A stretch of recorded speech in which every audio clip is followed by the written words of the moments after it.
नमस्कार दोस्तों, मैं अंजलि राजपूत, स्पिरिचुअल काउंसलर और होलिस्टिक हीलर, आज आप सभी के सामने मेंटल हेल्थ टॉपिक डिस्कस करूंगी। तो सबसे पहले मेंटल हेल्थ के अंदर हमारा साइकोलॉजिकल हेल्थ, इमोशनल हेल्थ, ये सब भी इंक्लूड होते हैं, क्योंकि कैसा हम महसूस करते हैं, कैसे हम सोच रहे हैं, यानी कैसे किस टाइप्स के हमारे थॉट जनरेट हो रहे हैं, कैसा मैं फील कर रही हूं, महसूस कर रही हूं, ये सब चीज मिलकर ही हमारी मेंटल हेल्थ बनाते हैं। जैसा कि इस समय हम देख रहे हैं, हमारे आसपास जो एनवायरनमेंट है कहीं की बहुत नेगेटिव है, स्ट्रेसफुल है। There are so many problems occurring in our lives, whether we see it at a physical level or the emotional level or the social level or the psychological level. There are so many issues in our relationships, in our professional front,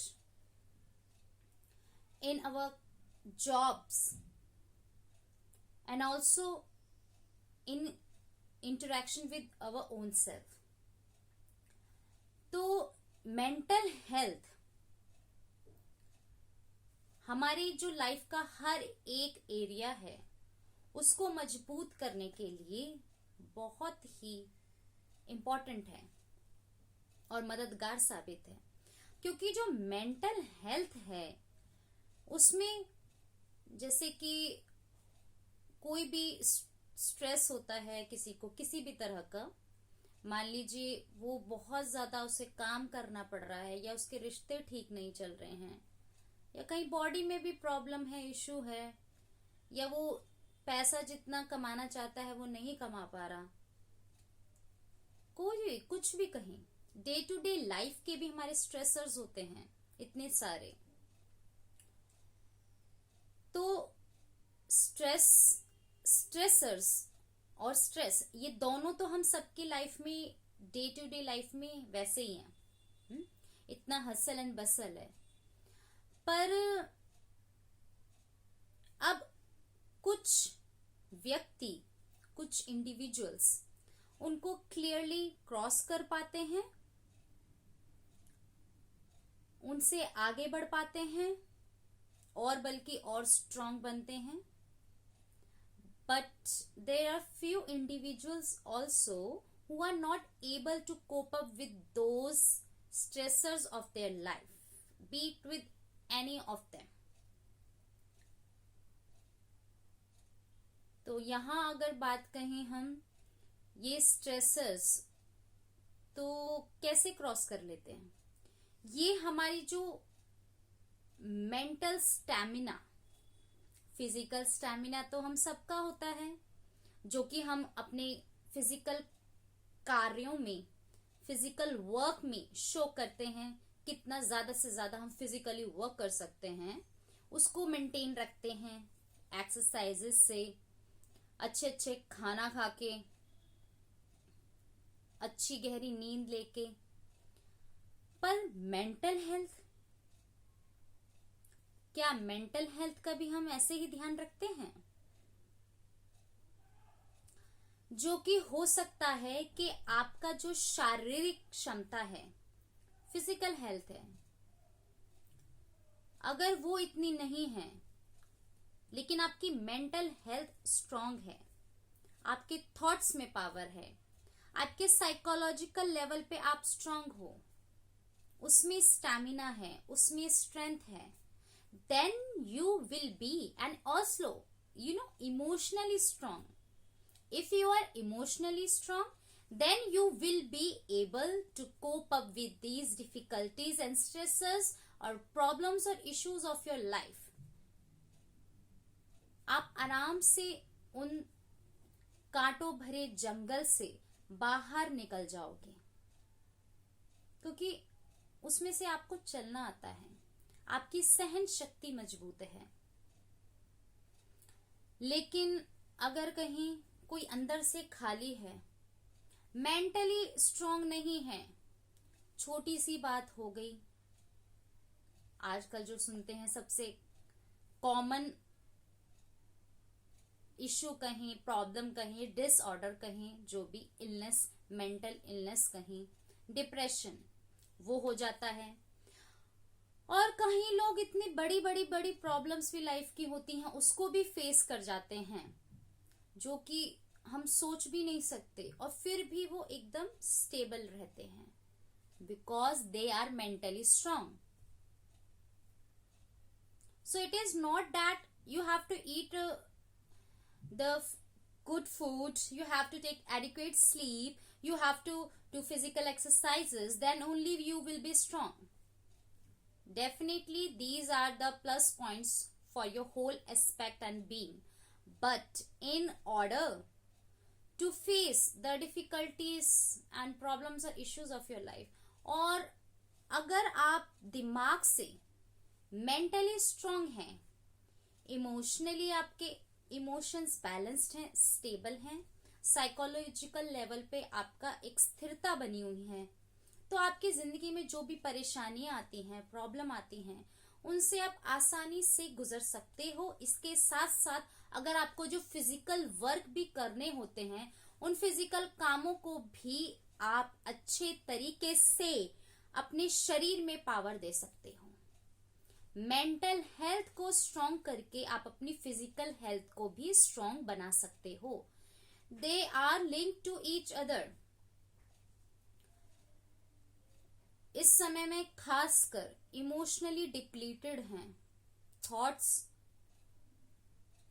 तो कितने सारे आते हैं, और किस वे में जा रहे हैं, नेगेटिव डायरेक्शन में जा रहे हैं। तो नेगेटिव डायरेक्शन हमारी जो थॉट्स की है वो हमें मेंटली डिप्लीट कर रही है, इसके साथ साथ हमारी जो शारीरिक शक्तियां हैं उसको भी कमजोर कर रही है, मिटा रही है।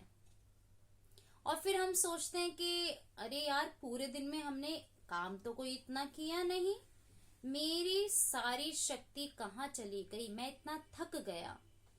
क्योंकि आपने फिजिकली काम चाहे ना किया हो, लेकिन मेंटली इतना ज्यादा वर्क कर दिया, चाहे लेटे लेटे, चाहे बैठे बैठे, चाहे कहीं भी जा रहे हैं आ रहे हैं, तो आप उसकी जगह, इसीलिए आपको क्या है, यानी हैबिट बन चुकी है लोगों को कि हम नेगेटिव थॉट्स चलाते हैं। इसने मेरे साथ ऐसा किया, उसने मेरे साथ वैसा किया, इसने मुझे ऐसा बोला, उसने मुझे वो कहा, अरे उस समय ये बात हुई थी, अगर वो ऐसा बोल रहा था तो जरूर फिर उसके मन में ऐसा ही चल रहा होगा।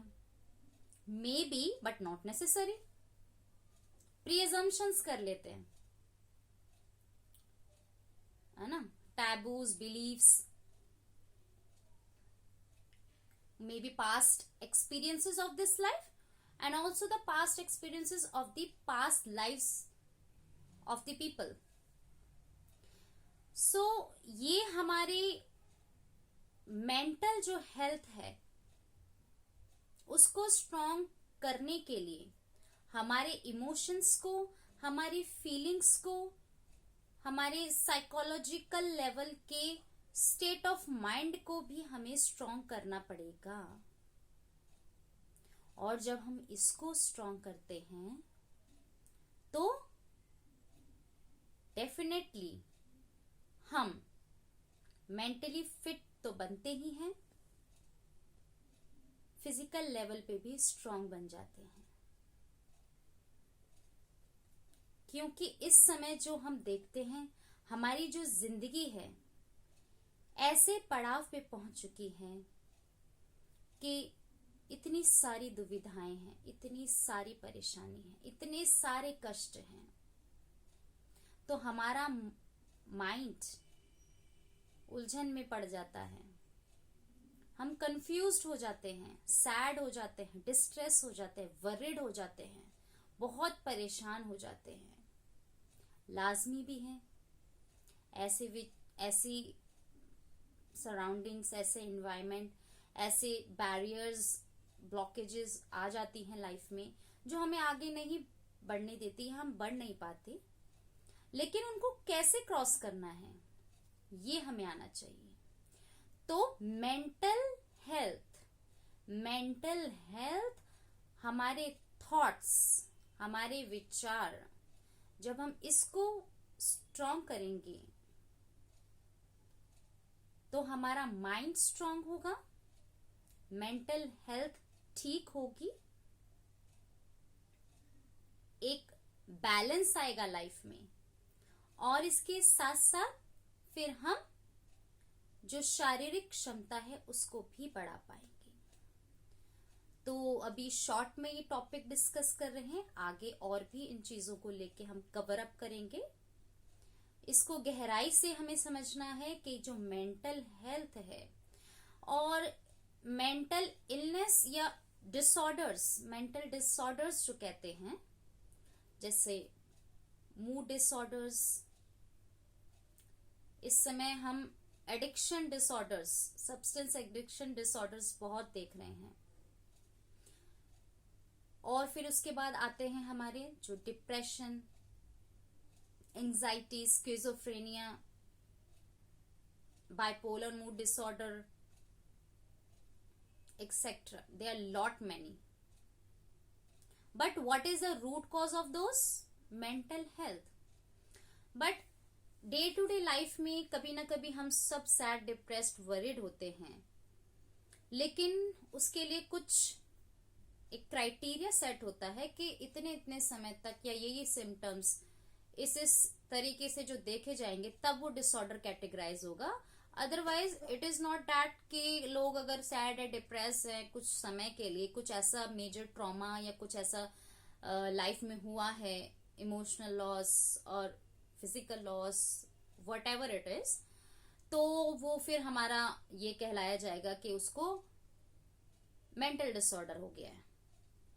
कुछ समय के लिए हम सब किसी से बातचीत नहीं करना चाहते, कई बार हमारा किसी से मिलने का मन नहीं करता, कहीं जाने का मन नहीं करता, ढंग से भूख नहीं लगती, प्यास नहीं लगती, तो ऐसा जरूरी नहीं है कि वो डिसऑर्डर है। So there is a thin line between we can say the mental और इलनेस और द सम, कुछ दुख या तकलीफ कुछ समय के लिए, या फिर the mental disorder. So there is a thin line, we have to understand this, and in order to heal or do the treatment for these people, there are various certain techniques through which we can heal them. We will be covering in the next video. Hope you like this.